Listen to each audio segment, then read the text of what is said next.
बोलो श्री गुरु जम्बेश्वर भगवान की जय। ओम मोरे अंग नैल सीते लैन मलियो ना पर मल पे सायो जी मत पीवत भोगत बिलसत दिशा नाई महापण को अथारू। अर्थार्थ यहाँ पर जम्बेश्वर भगवान विद्या को समझाते हुए कहते हैं, मेरे शरीर पर किसी प्रकार का कोई अलसी तेल मला हुआ नहीं है, न ही कोई अन्य पदार्थ यहाँ रखे हुए हैं। खाते पीते भोग भोगते व विलास करते नजर नहीं आता तथा मैं अपने ही आधार पर स्थित हूँ। अर्थात हे विदा, मैंने अपने शरीर पर किसी भी प्रकार के सुगंधित तेल आदि का लेप नहीं कर रखा है तथा कोई अन्य ऐसा पदार्थ भी यहाँ नहीं रखा गया है तथा मैं किसी प्रकार की यहाँ संसारिक वस्तुओं का प्रयोग नहीं करता, जैसे खाना पीना भोग विलास आदि।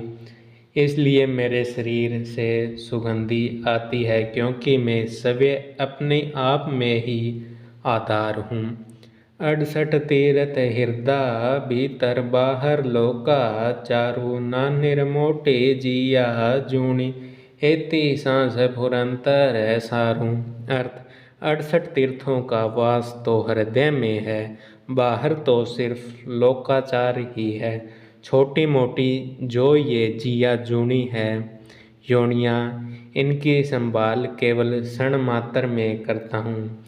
अर्थात जो स्नान करने योग्य 68 तीर्थ बतलाए गए हैं वो तो अपने हृदय में सप्रवाहित हो रहे हैं तथा संसारिक जीवों की भांति व्यवहार तो केवल लोक दिखावा है, यानी ये तो मेरा लोकाचार मात्र ही है।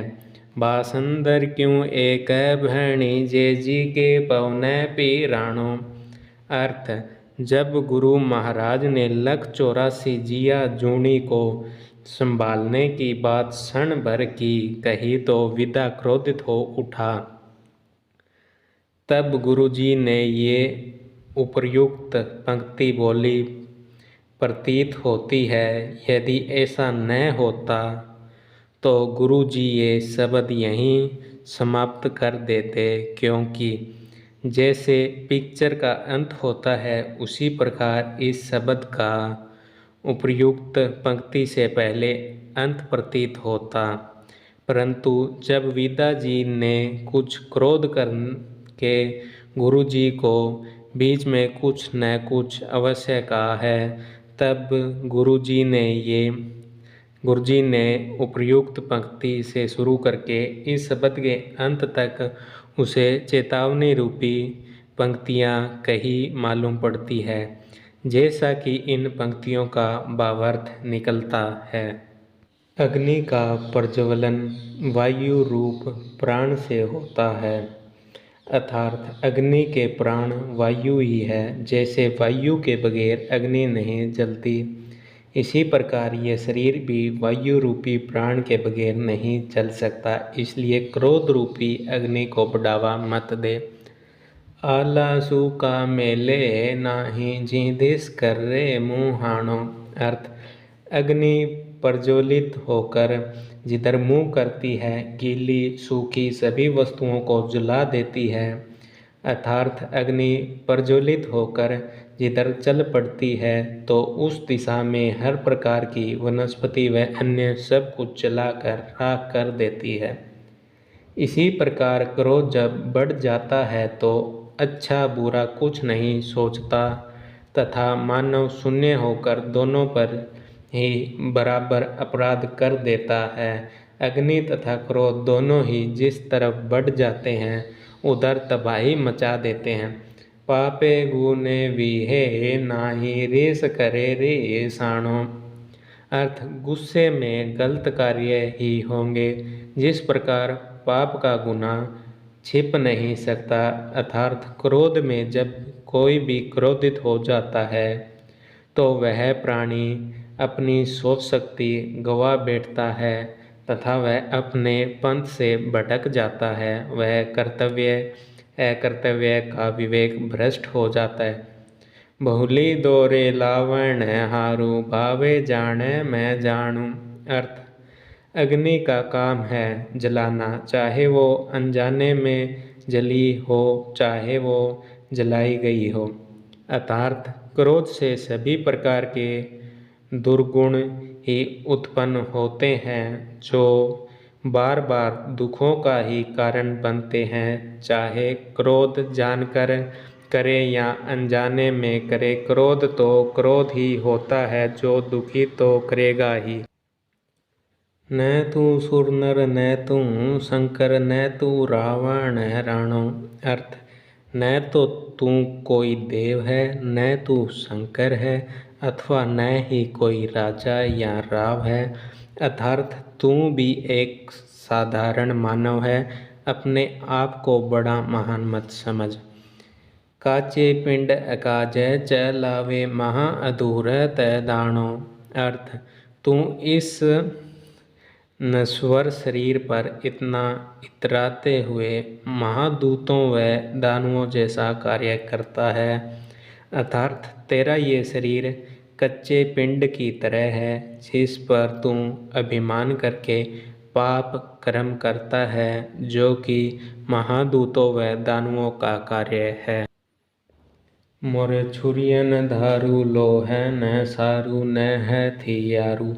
उपरोक्त पंक्ति बोलने से पहले विदा ने अवश्य ये बात गुरुजी से कही होगी कि आप इस जंगल में अकेले रह रहे हैं, इसलिए आपके पास कोई न कोई हथियार अवश्य होना चाहिए।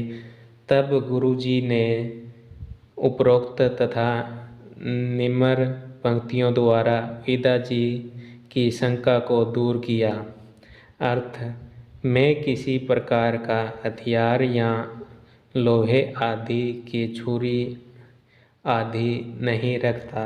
अर्थात मुझे किसी प्रकार की छुरी यानी लोहे की बनी हुई पैनी वस्तु व लोहे आदि के अन्य हथियारों की कोई ज़रूरत नहीं है। इस पर विदा जी चुप रहने वालों में से नहीं था, इसलिए विदा जी ने अवश्य पूछा होगा कि आपको हथियार की आवश्यकता क्यों नहीं है, जबकि हम सेना सहित घूमते हैं फिर भी हथियार लेकर चलते हैं। इस पर गुरुजी ने विदा जी को ये वाक्य कहे। सूरज को रिप पिंडा नाही ताते कहा उठावै तय भारूं। अर्थ, सूरज का दुश्मन जुगनू नहीं हो सकता, इसलिए भार उठाने की कोई ज़रूरत नहीं है। अर्थात हे विदा, जिस प्रकार सूर्य और जुगनू में जो अंतर है, इसी प्रकार मुझ में व संसार के अन्य प्राणियों व जीवों में अंतर है, इसलिए मुझे हथियार रूपी भार उठाने की कोई आवश्यकता नहीं होती है। जी हाँ कड़ी बल्द जूहा के न लोहे की आरू। अर्थ, मैं तो बेल हाँकने वाली हाँकड़ी में जो कील होती है उतना भी हथियार नहीं रखता। अर्थात जिस प्रकार बेल को हाँकने के लिए डंडे की ज़रूरत है, परंतु मुझे तो उस डंडे को छोड़ उसमें लगी कील जितने हथियार की भी ज़रूरत नहीं है। यहाँ पर यह लिखना भी उचित होगा कि गुरुजी ने कभी किसी प्रकार के हथियार आदि रखने की बात नहीं की, बल्कि हथियार रखने का खंडन किया है तथा किसी भी साहित्य में गुरुजी के हथियार रखने बारे कोई उदाहरण तक नहीं मिलता कि गुरु जम्बेश्वर भगवान ने कभी कोई हथियार कहीं प्रयोग किया हो। जबकि राम अवतार, कृष्ण अवतार, परशुराम अवतार हुए, इन्होंने भी हथियार का प्रयोग किया, जिन्हें विष्णु अवतार माना जा रहा है तथा इनके बारे में जम्बेश्वर भगवान ने स्वयं अपनी शब्दवाणी में इन्हें विष्णु अवतार कहा है। शब्दवाणी के चौथेवें शब्द में व अन्य धार्मिक ग्रंथों में साफ साफ लिखा गया है कि विष्णु के 9 बड़े अवतार हुए, जिनमें राम, कृष्ण व परशुराम शामिल है तथा 10वां विष्णु अवतार होना अभी बाकी है। स्वयं जम्बेश्वर भगवान ने भी यही कहा है कि 9 अवतार विष्णु के हो चुके हैं तथा 10वां आगे भविष्य में होगा। जम्बेश्वर भगवान ने उपरोक्त शब्द में स्पष्ट कहा है कि इस सृष्टि की रचना करने वाला मैं हूँ तथा आदि से अंत भी मैं ही हूँ। मैं सृष्टि से पहले भी था। इसके अतिरिक्त जंबसार में भी यह बात पढ़ने को मिलती है कि जब लोहट जी ने घोर तपस्या की तो ब्रह्मा, विष्णु, महेश ये तीनों मिलकर निरंजन के पास जाते हैं तथा लोहट के बारे में सारा हाल सुनाते हैं तथा विष्णु फिर मृत्युलोक में अवतार रूप में आने का प्रस्ताव निरंजन के आगे रखते हैं। तब निरंजन ने ये कहा कि इस बार हे विष्णु, आप नहीं जाओगे, मैं स्वयं जम्ब रूप में आऊँगा। इससे साफ जाहिर होता है कि उपरोक्त अनुसार श्री जम्बेश्वर भगवान इन ब्रह्मा, विष्णु, महेश से भी हटकर अनादि विष्णु निरंजन के अवतार है, जो ब्रह्मा, विष्णु, महेश यानी इस संपूर्ण सृष्टि के रचयिता है, जिन्हें कभी किसी हथियार की जरूरत ही नहीं हुई। जबकि श्री कृष्ण जो 16 कला संपूर्ण थे, परंतु उन्होंने भी हथियार का प्रयोग किया है, ऐसा इतिहास बताता है। इस प्रकार शब्द, वाणी व अन्य तथ्यों को मद्देनजर रखते हुए वह 9 अवतारों को जो आज से पहले हो चुके हैं तथा 10वां विष्णु अवतार होना है, इन पहलुओं पर विचार करके देखें तो यह स्पष्ट होता है कि जम्बेश्वर भगवान निरंजन ही साकार रूप धरकर इस संसार में प्रकट हुए थे। उपरोक्त विचार मेरा अपना है, जो कि मैंने जंबसार पढ़कर व अपना अनुभव करके सोचा है तथा आप भी इस बारे में सोचना कि यह सही है या गलत। यह तो अपनी अपनी सोच पर आधारित है कि कोई क्या सोचता है। सभी की सोच अलग अलग है।